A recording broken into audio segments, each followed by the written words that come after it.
Okay. All right.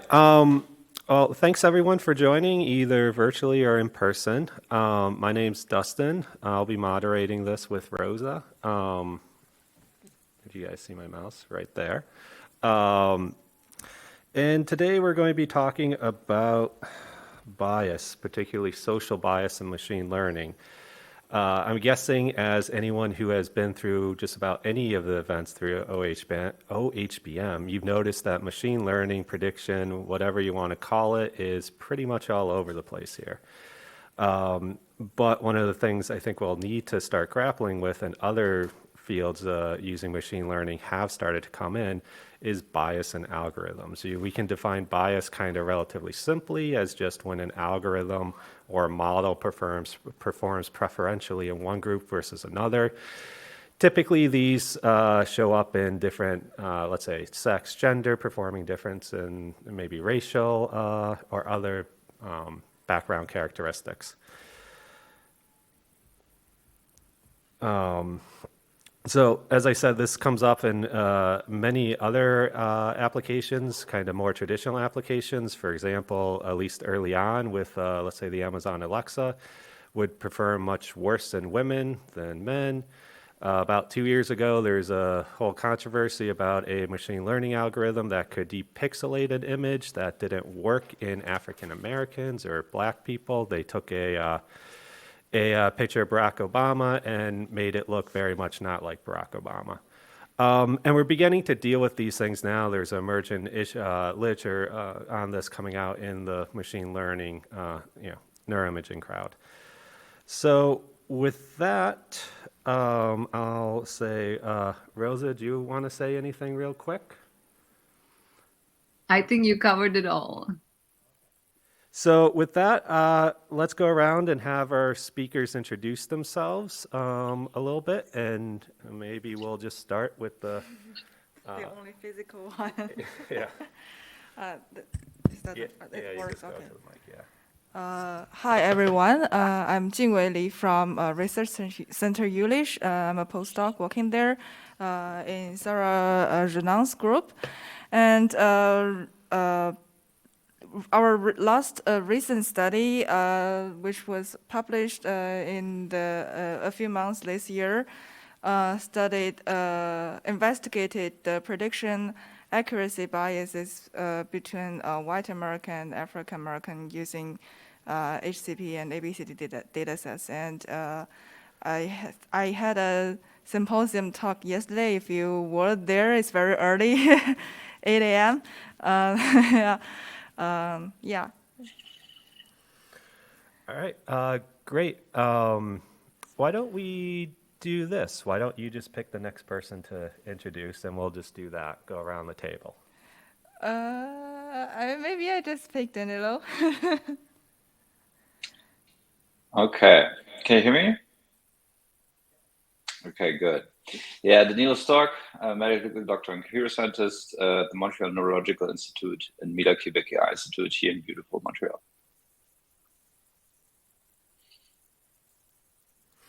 Pick the next person. Oh, let's pick Abigail. Hi, everyone. My name is Abigail Green. I am an MD PhD candidate at Yale. I just finished my PhD last year with Todd Constable, and now I'm wrapping up my medical training or my medical school training at Yale, and am broadly interested in the application of machine learning approaches to neuroimaging data to better understand the macroscale neural circuits associated with various complex phenotypes. So looking forward to today's panel. Sorry, I guess we will go next to Marcelo. Thanks. Hello, everyone. Marcelo Yanka here. I am working at EPFL in Lausanne, where I lead a research group focusing on the ethics of artificial intelligence and neuroscience. I'm glad to be here. Thanks for all those introductions. We have a set of questions that we're going to kind of kick off just to get the discussion going, and then certainly we'll welcome questions. For those virtually, you just type them in the chat and we'll kind of bring them over. For people in the audience, I think the best way to do that might be to come up to the mic on the podium there to ask, if I understand that correctly. But first, let's go with our first kind of, okay. Let's go with our first question. So this was, how can you measure the fairness/social bias of a prediction algorithm? And I guess just to define the terms there, fairness is essentially the opposite of bias, right? If something's fair, there's no bias, and if something's biased, it's unfair, just in case some of the jargon's not clear. So do you want to take the first stab at that? Okay, yeah. Okay, yeah. So in our work, we use the prediction accuracy. Basically, we want to check if the accuracy if the model performed equally well in White American and African American. And we didn't use only one accuracy metric. We used both predictive coefficient of determination, which is mathematically inversely related to mean squared error. So it captures how large the predicted score deviates from the original score.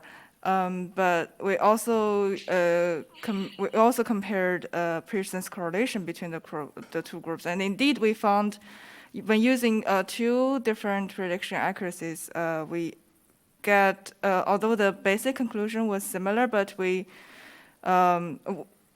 similar in terms of we observed more behavior measures with higher accuracy in White American compared to African American, but these two accuracy metrics also generate different results in terms of, like for some behavior measures, the prediction accuracy was higher in White American. The predictive COD was higher in White American than African American, but Pearson's correlation was the other way around. And then we investigate what causes these deviations, and we thought it could be because African Americans had higher variance in the original behavior score, and hence it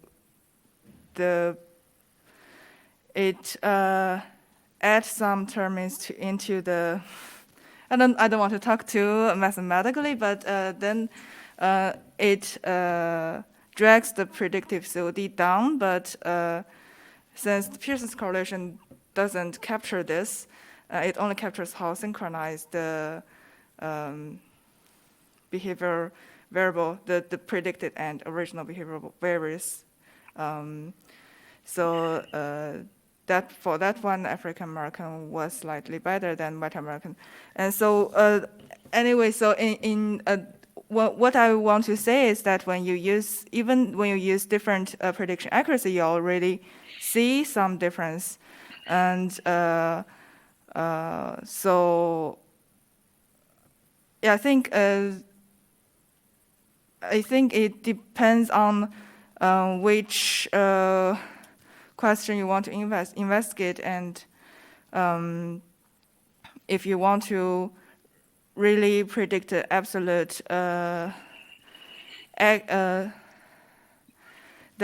score of each individual, then you care more about the errors. If you only want to compare like which individual has higher score than the other, maybe Pearson's correlation is better. But and also in a more broad view, in the machine learning literature, people also use other fairness measures like equalized odds and equalized opportunity. But to my knowledge, those metrics was first derived in binary classifications questions, classification questions, and I think there are more advanced work that generalize this metrics into regression problem. But I think it also worth to investigate those metrics in our field in terms of behavior prediction. Yeah. Thank you. Abby, do you want to touch base on some of those topics too? Yeah, absolutely. Thanks, Justin. So, relatedly, in our most recent work, which is about to come out, we had this idea that we could look for subgroups that require different brain phenotype models. So this idea that some people who maybe can be clustered into groups may have different macroscale brain circuits that are associated with a given phenotype. And what we found instead is that, yes, there are people for whom models systematically fail, but not because they have different brain networks that are associated with a phenotype, rather because the models are predicting not the unitary cognitive constructs that we expected, but rather these cognitive constructs intertwined with these very complex kind of sociodemographic profiles. In other words, the models are predicting stereotypes and they're failing in people who don't fit or defy those stereotypes. And so this really made us rethink what our models are truly predicting, and also practically has implications both for model generalizability and also for how we interpret the models, right? They're not models of, like I said, this unitary cognitive construct, but rather models of these stereotypes that we have to acknowledge. And so I think when I was thinking about this question and how to measure the fairness or social bias of a prediction algorithm, we too in our work use classification accuracy and prediction performance to tease out or to identify these failures of fairness or these incidents of bias. But when thinking about how to characterize that bias, I think, and we'll get to this later, it can be sort of overwhelming to think about the many ways in which we can characterize these stereotypes. And I think it's very important that we start to think really concretely about that. And I think that really has to start at the stage of the input data themselves. And this is perhaps obvious. It's a topic that's talked about a lot in the bias and AI literature. This question of, are the algorithms biased, or are the input the input data themselves biased? Of course, it can be sort of a yes and. But I think when we start by measuring bias in our input data, characterizing the stereotypes in our given sample, we can start to answer some of these questions. So there's been some great work published on this about relevant confounds, where we can start with those. There's a 2021 paper in Neuroimage. Fidel Almagro is the first author, looking at over 600 confounds in a UK biobank data. So that can be certainly a place to start. There's an extensive psychometric literature for a lot of the neurocognitive measures that we're commonly predicting in this work. And so we can look to that literature to understand sort of known biases in the measures that we're using, for example, in the NIH toolbox, or many neuropsychological tests that we use. And then there are also, and this requires sort of looking to different literatures, right, and pulling across fields.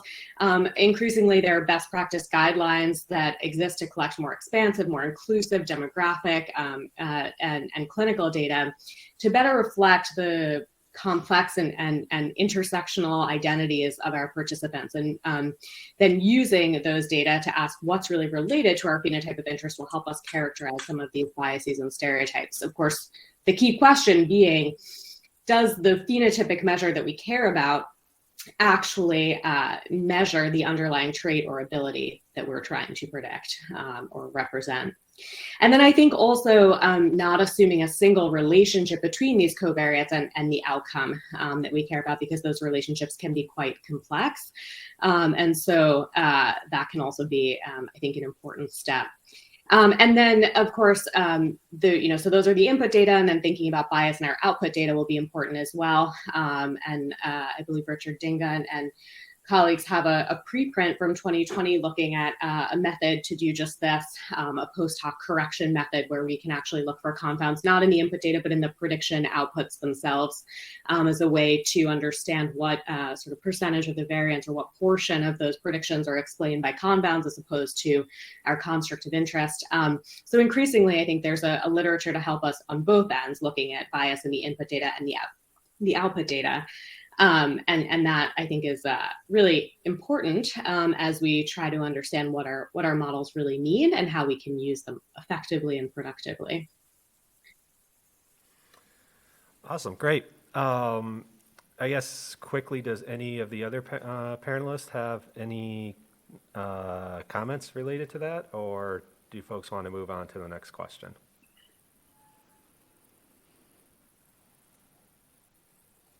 All right, then I'll take the silence as moving on to the next question. So I guess this one's mainly for Daniello. What are algorithmic techniques or machine learning approaches to remedy how diversity affects prediction performance? Good question, Dustin. Adding to what the other two said, I think it's helpful to structure a little bit the purpose of a particular qualitative investigation. So we really look at diverse population data sets or social bias, the results from modeling those. At first, one could think, well, it's a little bit like what a lot of areas of computational biology call batch effects, right? So you measure different subgroups, and they're different in ways that are maybe not of direct primary interest. You're trying to run a study on a disease or a phenotype, but the groups are different in all these other ways, and how can we take this into account? So what's fair to say, first off, is that I think in a lot of areas of computational biology, also genetics, proteomics, microbiomics, and so on and so forth, this problem isn't definitively solved. If you look at nature methods and journals that go beyond neuroimaging, there is not a lot of fail-proof, airtight, waterproof methods to deal with batch effects in general. I think it's important to acknowledge. So now, I think it really depends on what we are trying to do. One other distinction is now, do we want to take into account differences between people, social bias, diversity factors as a variable of interest, or do we want to remove it from our analysis so that it doesn't influence what we are trying to do, right? And that just recommends completely different collections of analytical tools. If we try to take into account dimensions of diversity or social dimensions, there's a lot of frameworks out there, some of which are used in epidemiology for quite some time, but they haven't really been translated to the neuroimaging community as much as far as I can see. So I think there's a lot of tools out there that could be used much more structured models. This can be Bayesian hierarchical models. This can be conditioning autoencoders, more from the deep learning community. Those are just two examples. So there's a lot of tools out there that could be used much more to just say, I want to model my disease differences between groups, or I want to know what are the brain correlates of IQ, for example, but taking into account a set of other social dimensions at the same time in the same model estimation in a fully explicit way. I do not see a lot of examples in the neuroimaging community where people do that. So, and then the last, just a quick category would be where you try to get rid of signals, sources of variation, sources of population stratification, because you think they may unduly influence your parameter estimates and your neuroscientific interpretations. So that's actually harder than we think, also, in my personal opinion. For example, we had this recent paper with Boris Bernhardt's group and a couple of other colleagues from the neuroimaging community, where we showed that the standard deconfounding techniques, like regressing things out, combat, most of these techniques do not actually remove the batch effects that I mentioned at the beginning. So the deconfounding techniques that we know and love, they cannot by themselves solve many or maybe most of these social bias or population diversity aspects, in my personal opinion. And I think we showed this in our recent PLOS biology paper. So those are some thoughts from my side. Thank you. Anyone else want to touch on that question? All right. Then we'll keep going through some of these questions. Again, back at you, Daniello. Which sources of population stratification should be expected to dominate? Can we or you rank their importance? I guess that's maybe a little related to what Abigail said. I mean, a first step towards reducing social bias and prediction towards fully embracing population diversity in our everyday quantitative modeling would be to know what are the major sources of population stratification that make people different. And so just as one interesting idea, as somebody who also works in genetics every once in a while, it is surprising now that we have data sets with hundreds and thousands of people, we rarely take into account genetic differences between people. So if you talk to somebody who works in the GWAS community for 50 plus years, it's an absolute standard to use essentially the principal components across hundreds of thousands of SNPs as covariates of no interest in their analyses. So, and it's obvious to these people that this is a very important source of population stratification. They're unmoved movers. There's a lot of consequences. The brains are different to a certain extent. And so that raises the question whether a lot of the differences that we see in our population data sets, abide, ADNI, and so forth, whether they may be actually driven by genetic differences that are maybe not related to our phenotypes of interest. So I think one big tendency is almost unavoidable as a movement is to more thoroughly take into account genetic diversity in our analyses of the brain, even if that's not the goal of the investigation. So that's one. And if you now look at brain imaging, I'm sure a lot of people who look at brain images on a regular basis know perfectly well that there's some variables, properties of humans, they just tend to dominate that signal. Age, sex, height, weight, BMI, for some reason, in addition to genetic diversity. We know that. We know that very well. If we acquire a diffusion MRI brain scan, structural brain scan, functional brain scan, whether we want it or not, these variables will most likely dominate that signal. And when we model very subtle things like, for example, IQ, mental health, these effects are so tiny, so brittle. If you think about it, a lot of that will probably be suffocated by these background sources of population stratification. And so it makes sense to think about how we can take this into account. So that at the behavioral level, I think we just need to look at communities who have been modeling behavior for a long time, such as epidemiology. So it's not hard to find out what important variables there could be. So I hope this provides some elements. Excellent, thank you. So I guess the next question is kind of maybe an obvious one that people are thinking about. What would a data set without social bias look like? You want to go for that? Yeah, as if you were there yesterday, as I mentioned at the end of my talk, we actually think about a lot of aspects. So in the current popular large-scale data sets, for example, HCP, ABCD, UK Biobank, even though maybe minority groups like African American has like hundreds of subjects, which you think could be enough to analyze, but there are more minorly represented groups like Native American, and some of these groups only have like dozens or even less than 10 subjects there, and it's impossible to investigate further where does the difference, is there a difference, where does the difference come from?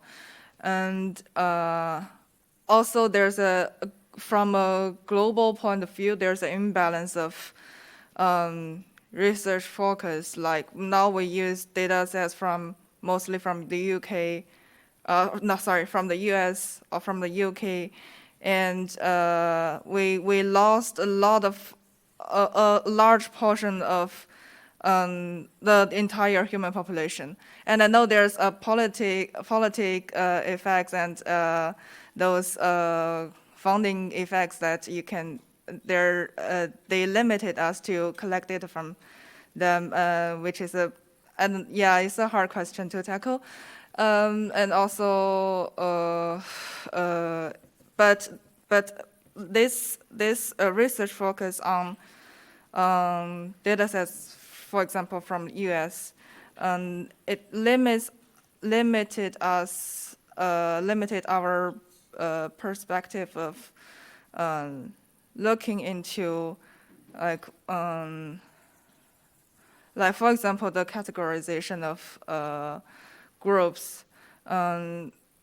If you study like Asian versus white American, and you are ignoring the difference between subgroups within nation, which are quite large, maybe to the similar extent between Asian as a whole to white population.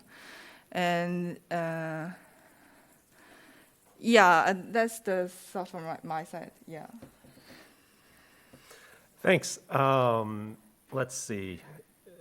Maybe we'll move on to the next question. A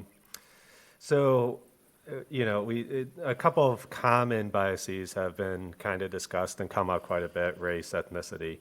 But there's kind of almost an endless source of bias. So the question basically becomes, can you actually have an unbiased algorithm? Is that actually achievable? In part because there's probably a lot of biases that we haven't thought of. So with that, since we haven't really heard from Marcelo, maybe I'll ask you to jump in first. Okay. Well, then my short answer would probably be no. I don't think it's logically possible to have a completely unbiased algorithm, at least not if we're talking about algorithms that learn from human data or that are used to predict human activities. The reason for that stems from the fact that bias is a technological and a methodological and also an ethical problem. But it's a problem that is originating from social psychology feature of human beings. So human beings are fundamentally biased cognitive systems.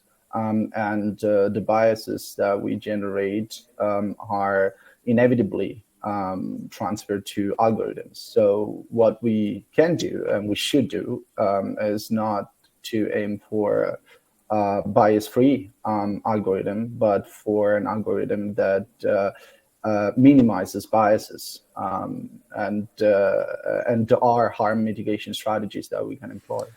Thank you. Abby, do you want to comment on some of these? Yes. Yeah. Thanks. So I think I completely agree with Marcello. I think it is, in short, not possible to conceive of an unbiased, a fully unbiased analysis pipeline. And so instead, I think of this as a two-pronged approach. We prevent and correct for what we can, and then we characterize and acknowledge the bias that remains when we interpret our models, the bias that we've characterized and the bias that we haven't.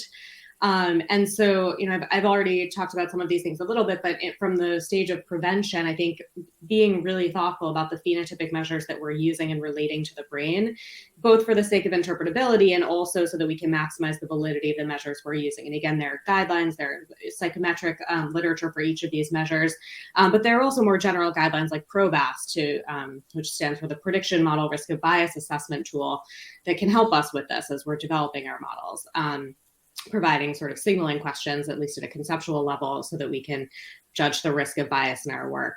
And then there are other things we can do. So a lot of the measures we use, for example, are normed. They're normed in many cases using data that were collected in weird, these, to use the acronym, these populations that are in many cases not representative of all of our participants. And so thinking really carefully of how well validated the norms we're using are, how appropriate they are for the populations of interest. And if appropriate norms don't exist, because it's often, in many cases, not possible to think about developing appropriate norms for every possible population, then thinking about, what is the next best sort of solution for coming up with a valid measure to relate to the brain, and what would it actually mean to find a circuit in the brain that might be related to that measure. And then from the correction perspective, and I guess I'm sort of getting into the next question here too, which is about solutions to mitigate bias in our work. From the correction approach, I've already mentioned a couple of these examples in the UK Biobank work. There were some really elegant examples of using compound-based sample splitting or cross-term confounds to get at some of these more complex confounds. This post-hoc confound control at the stage of model outputs. There's been work looking at approaches like inverse probability weighting, where you're weighting observations by essentially propensity scores to try to correct for some of these compounds. So looking to more kind of complex approaches to correct, as Danilo was getting at, I think, a lot of the approaches that we commonly turn to are, sort of regressing the confounds out of our data are increasingly being demonstrated to be insufficient. And so then once we do all of these things, trying to prevent the existence of bias in the measures we choose, trying to correct for the bias that remains, in as sort of inclusive and complex a way as possible, using all of these covariates that we've collected at the data collection phase, then I think the last step is acknowledging that we'll never completely correct for bias. And so to the extent possible, then saying what bias remains in our data, either because my correction approaches are imperfect or because there's bias that is certainly unmeasured, and acknowledging that when we interpret these models. No, this is not just a model of working memory, for example, but we know that it's a model of working memory and all of these other things. And how do we use that more nuanced interpretation then to make this model actually work in the real world or do some good in the real world? So I think of this as like I said, sort of a two-pronged approach. Maybe some additions, if I may. Yeah, I completely agree with what we just said. From a very operational, concrete perspective, if you look at the data sets that we have in the neuroimaging space, I think it's a fair observation that the vast majority has maybe age, sex, site, and if we are lucky, socioeconomic status as kind of social identity and diversity variables. I mean, it's just an important point to make. So, and just from this standpoint, I think it is pretty clear that we cannot make the so-called ignorability assumption, right? From a causal inference perspective. Ignorability would be that we can say all the sources of influence that can be measured have been measured and have been incorporated in the analysis. We cannot make the ignorability assumption. There's a lot of unknown unknowns in addition to the known unknowns. So I think first off, it's important to realize that if we have some of these early retrospective data collections across sites, which have been very helpful in the community, there is most definitely sources of bias in all these analyses that we derive from them. And it's close to impossible to do much about that, maybe. So now what's the other extreme? I think the other extreme is something like the population data sets that we see burgeoning. The Human Connectome Project, the UK Biobank. So now we have kind of the opposite problem because there is thousands of variables in there. And that raises a number of other questions. So one is, what is a variable of interest? What is not a variable of interest? As we all know, if we correct for certain sources of variation, it does influence our effects of interest in ways that in biomedicine we do not always fully understand, because knowing with certainty this particular variable has to be a variable of no interest would require knowing the ground truth causal structure of how these hundreds and thousands of variables influence each other. And that is knowledge that's not accessible to any of us. So if we are honest, it is not actually possible to know with high certainty whether a particular variable should be a variable of interest or not. And just as a last point, I think it's a widespread misunderstanding that if you add always more variables, that your analysis gets better. That's just not necessarily the case. We cannot just keep adding always more covariates of no interest, which I see as a tendency as a reviewer and editor. That's not likely to unidimensionally make things better. And I think we need to educate a little bit the community there. That's it. Thanks. So going back to, well, staying on the solution question, basically, what are solutions? Marcelo, I would love to get some of your opinions on this. Sure. Well, the kind of solutions we need depend very much on the kind of problem, right? And here, bias is a multifaceted problem. It's certainly an algorithmic problem, but it's also a procedural problem. So there is an obvious challenge, which is the covariance of biases. You hardly have one single bias in an algorithm. And just because the tool is tested for bias against one individual's or group's characteristics, it doesn't mean that it is tested for bias against an individual's or group's other characteristics. And you cannot test for all sorts of characteristics at the same time. So you need to prioritize your procedures. And this is a very important procedural problem, which bears a very important also ethical and legal element, because what categories do we prioritize and what kind of biases do we want to prioritize? I would argue that the biases that we absolutely need to prevent and eliminate are those that are associated with discrimination that happens in violation of fundamental human rights, such as discrimination based on sex and gender and sexual orientation, and race, but also those that are associated with discrimination of fundamental social principles such as equity and therefore socioeconomic status and justice. Then in terms of solutions, you already heard some very promising solutions at the technical and technological level. As an ethicist, probably I can raise what we usually refer to as a technological solutionism. So the skepticism that you can solve socially complex problems by using only technical tools and technological solutions. And bias, as we mentioned earlier, is a societal problem. And therefore, we also need to develop fixes at those levels. Some of them are more easy to implement, such as procedural solutions. So we've mentioned inclusion.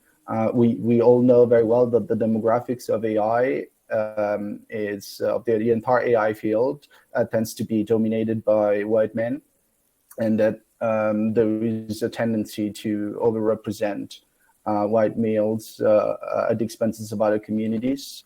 There are very clear data by Equal Employment Opportunity Commissions in most countries.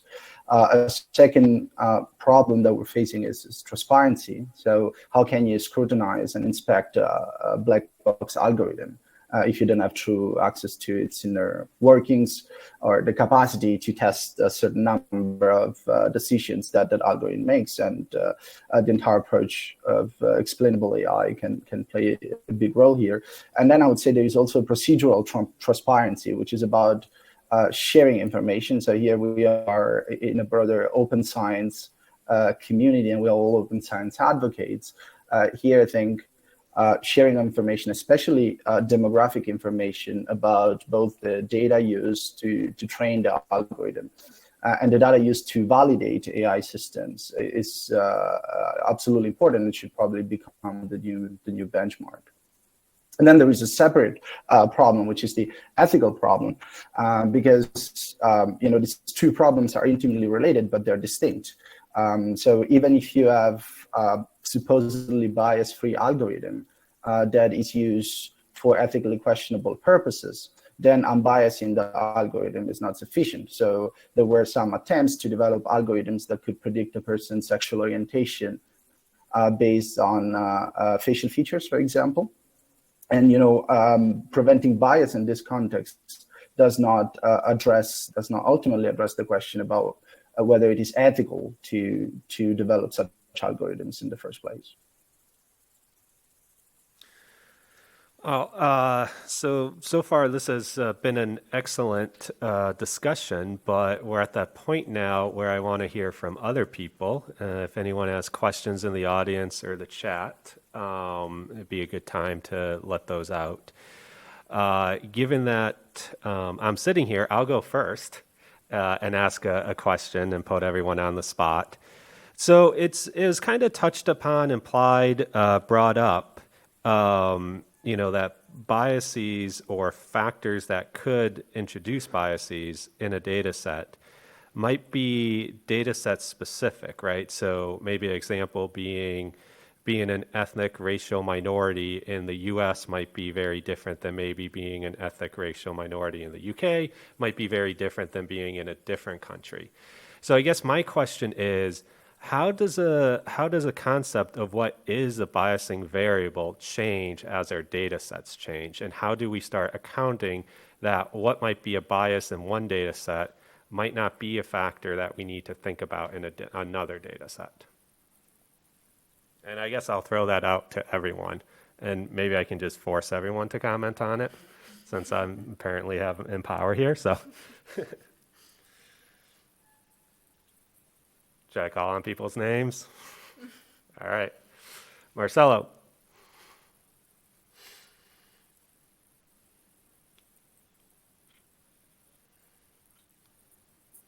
I think I should rather defer the question to my colleagues first, because this is not my core field of expertise. I have some thoughts, but I'm happy to attach those to some people with more core interest in this topic.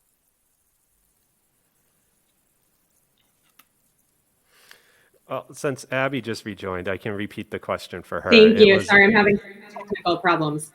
No worries. So is my question, and it's basically just how the concept of what a biasing factor is might change with the data sets you have, right?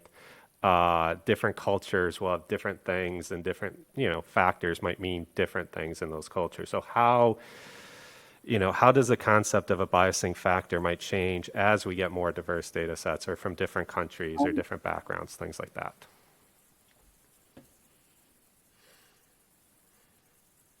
I don't know. Abby, Daniela, do you have any thoughts on this?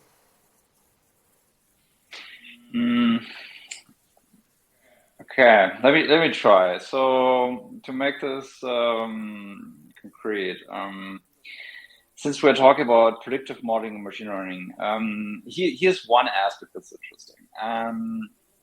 If you look at what happened over the last 5 to 10 years, we had always larger data sets. So when I finished medical school roughly 10 years ago, a large data set was pretty much the Human Connectome project. That changed a lot ever since. And so what we observed, let's just say in mental health, Torwager, Vince Colloon have documented this very well. We did not see always better prediction accuracy with always more data. That's just not what happened. We saw always worse prediction accuracy, and it even looks like we're approaching chance as we go to always larger data sets. So that is the most specific, most concrete phenomenon that comes to mind for me personally, for your question, Dustin. And I don't have the solution here, obviously, but the way I personally think about it is, I think we need to seriously interrogate the sources of population stratification and maybe technical variables, contexts that lead to having always worse prediction accuracies when sampling always more diverse groups, which seems to be the case. Because first off, we need to monitor, dissect, what are these sources of influence? Because if we are not even aware of them, then obviously we cannot integrate them in our quantitative analysis and machine learning pipelines in an explicit way. That's my point.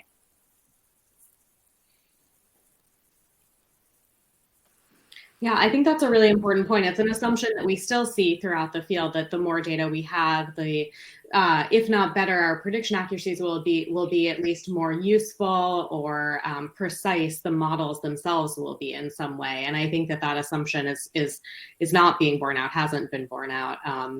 because of this, largely because of this population heterogeneity issue, and also because of the sort of statistical constraints of our analyses.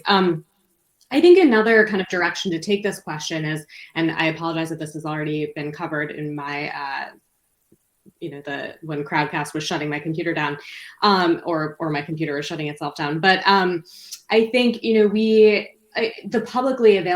access to publicly available data has been a huge boon for our field. But one of the consequences of this, I think, is that we often throw in whatever covariates are available to us without thinking very carefully about what the most appropriate covariates would be, what we actually want to correct for, what sort of aspects of stereotypes we want to identify or characterize, or feel that we need to characterize for the questions we're asking. And I think that this can have potentially harmful consequences, particularly around the use of covariates like race and ethnicity.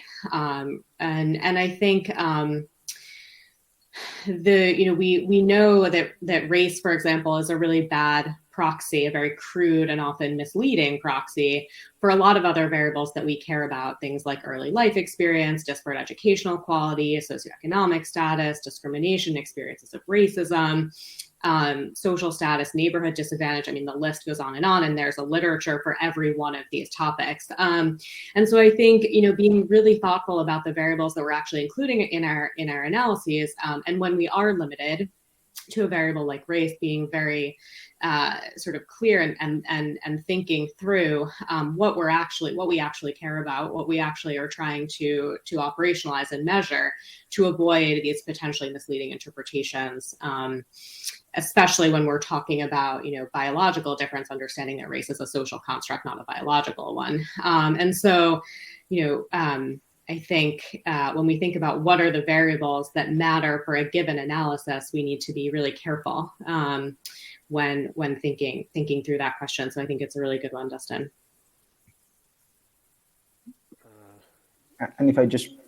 No, I just basically agree with what Danilo and Abigail said. And it's also discussed in our papers. Yeah. Marcelo?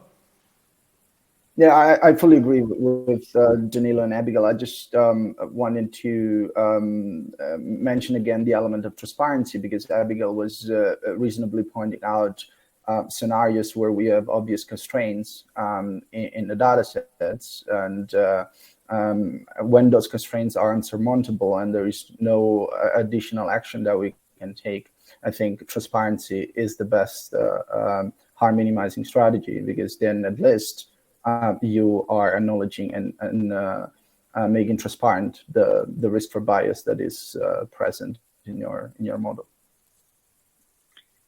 So maybe as one thought experiment, which is kind of fun, it's very quick. So sometimes it's very hard to actually even take care of known sources of confounding. So let's just say you have data from 5 sites from a country, let's say United States.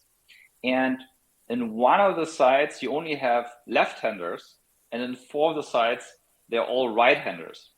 So the problem here is, if you want to analyze aggregate data from all the 5 sites, then you would have to take into account that this one site is all left-handers, right? But it's collinear with the site variable. And they are both binary indicators. And if you think about it, this collinearity with the site is actually pretty worrisome. It's pretty difficult as a modeling scenario to have. But to get back to your point, your initial question, Dustin, if it depends on how we're analyzing this data set. If we run analyses per site, it's somewhat a different scenario, and it may not be as troublesome. However, the comparison is, of course, between site-based analyses will be challenging. So I don't know whether this helps, but I find it quite interesting. Thank you. Again, I'm going to invite anyone to post questions or come up and ask. And then if not, I have another question that I will ask. Maybe a little controversial, and I think it's kind of touched upon on some of Abby's early points. But is bias in a model actually always bad? So what if we necessarily need a model for men and women to be different? Is it okay that we have some biases as long as we're transparent and, all the stuff we talked about, but is this always a bad thing?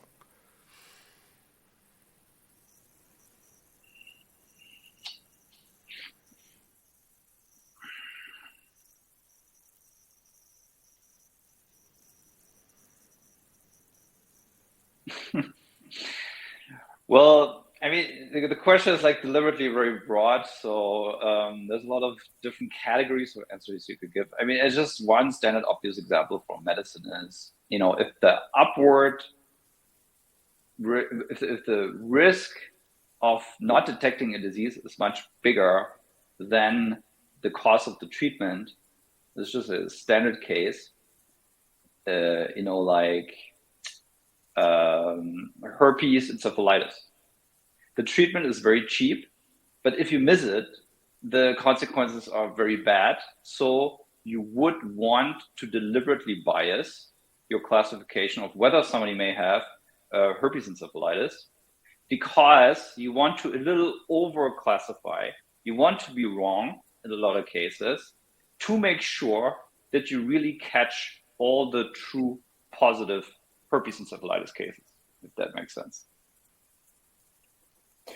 Yeah, and if I may, I can probably generalize Daniela's point with also a mildly provocative statement, which is that precision medicine as a general enterprise is a sort of a bias promotion endeavor, because if you want to make treatment tailor-made for one specific patient population, you may want to have algorithms that are better performing for that specific group.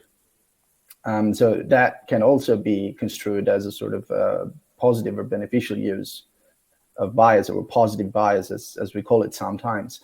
The problem here is that we, of course, need to do that very carefully, because the widespread rollout of systems that are specifically designed for using data sets from one specific group or patient population might undermine the principle of solidarity and universalism of medicine, because then if they're used with people from different population groups, then they will severely underperform.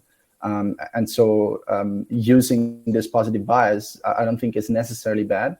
Actually, that's a great potential. But of course, it has to come with the necessary safeguards.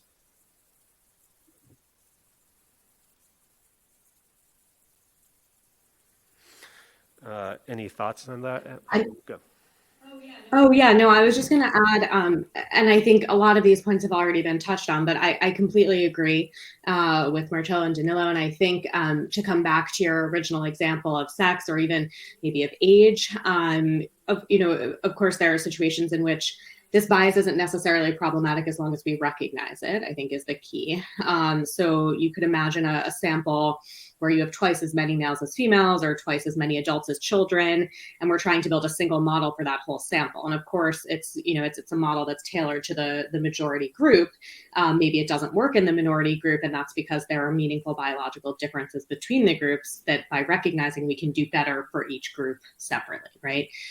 I think the problem comes in when we're using the wrong variables to group, and that can lead to these potentially harmful or misleading stratifications. And I think race, to come back to race, is a good example. If we're stratifying our groups by race and building separate models for different races, we can run into these, challenging and potentially harmful situations. For example, there are many examples of this in the healthcare sphere, where we're making race corrections for certain measures, and increasingly these are being abandoned because they're not evidence-based, when really what we care about is not race. It's a biological variable for which race is standing in as a proxy, and not a very good one. And so I think that's where we can get ourselves into trouble, really, is if we're using the wrong variables to identify bias and then to stratify. And so again, I think it's really important to be very, very thoughtful when we're thinking about building separate models for different groups, when we think about what are the group boundaries that we actually care about that are meaningful for the question that we're asking.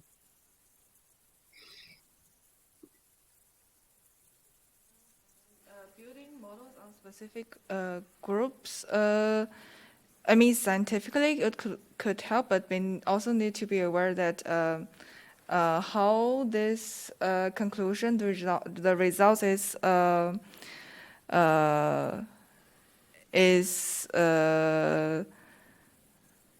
announced or get acknowledged by the general population, general public.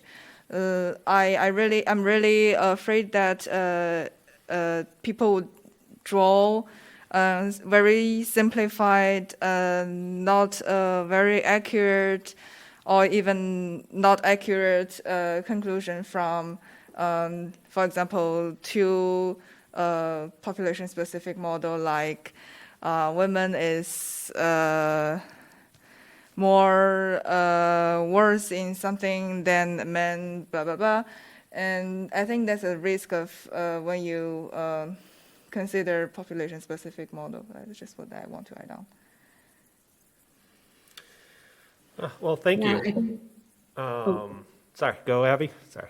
no, I was just going to add very briefly. I think to that point and to the point that that I was making previously, I think the problem is not necessarily in the analysis; it's in how we interpret and discuss the results and how they're perceived by the consumers of the research, for sure. And so I think that was more, yeah, the point that I was thinking about there.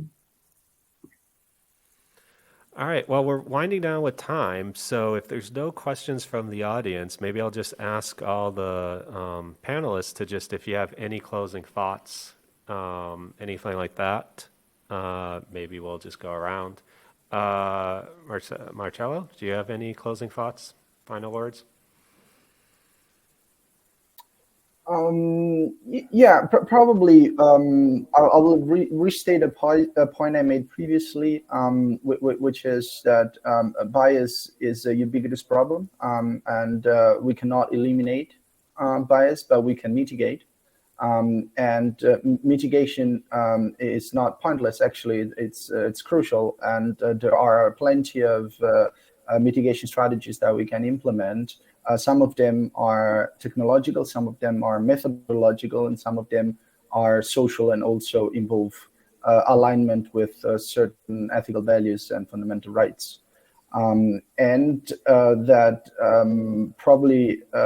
one point that we haven't raised is that the more data we collect, and we are all working in a big data ecosystem, the higher the chances that novel forms of biases will emerge. So we also have to have the ability to monitor these risks and intervene promptly anytime new sources of bias may emerge. I can make an example from our own research, which is in the field of neuroscience.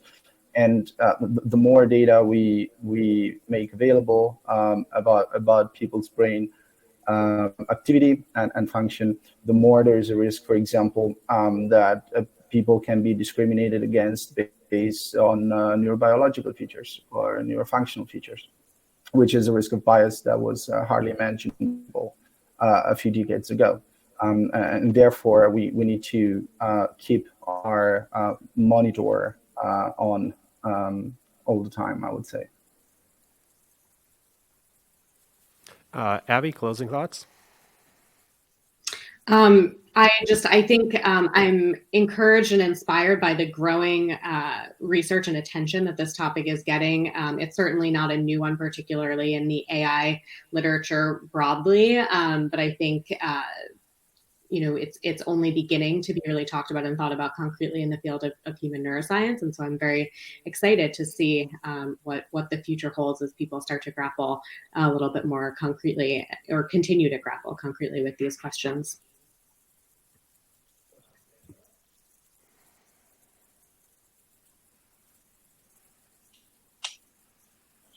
My turn, I guess. Yeah, my closing thought is going to be that I think with always more complicated machine learning algorithms that can capture always more complicated patterns and data in a somewhat always more black boxy way, and with the increasing richness, depth of the data sets that we have, I think the challenge of social bias is getting bigger, not smaller. And so I guess with great power comes great responsibility. All right, and Jingwei? Yeah, my closing thoughts would be what I want to say. Again, I would like to advocate for. I don't know. I think we need more data for minority groups. I don't know if there's a conflict to Daniel's thought or not. We need to be aware of this social bias, and especially when we design some AI models that has very promising real life applications. We need to be aware there's a high chance that it could be biased and need to be evaluated before it really being applied and before it really becomes a business product to be applied to onto real people. And I'm happy that this topic is getting more and more aware, and I hope that our researcher can really push forward to this topic further. Yeah. So thanks, everyone. Yeah, I just want to echo that last point, and was brought up a couple of times. I think it's really encouraging that we're having these discussions fairly early on. A lot of companies obviously do AI and put out products and things like that where these biases are kind of introduced in them. And I think it's it's really encouraging that we're already starting to come together as a field community and really pulling some thoughtful conversations on this. So with that, again, I'd like to thank our panelists, the remote and in-person cohort that we have here. Thanks everyone for attending this, and hopefully have a good rest of your day.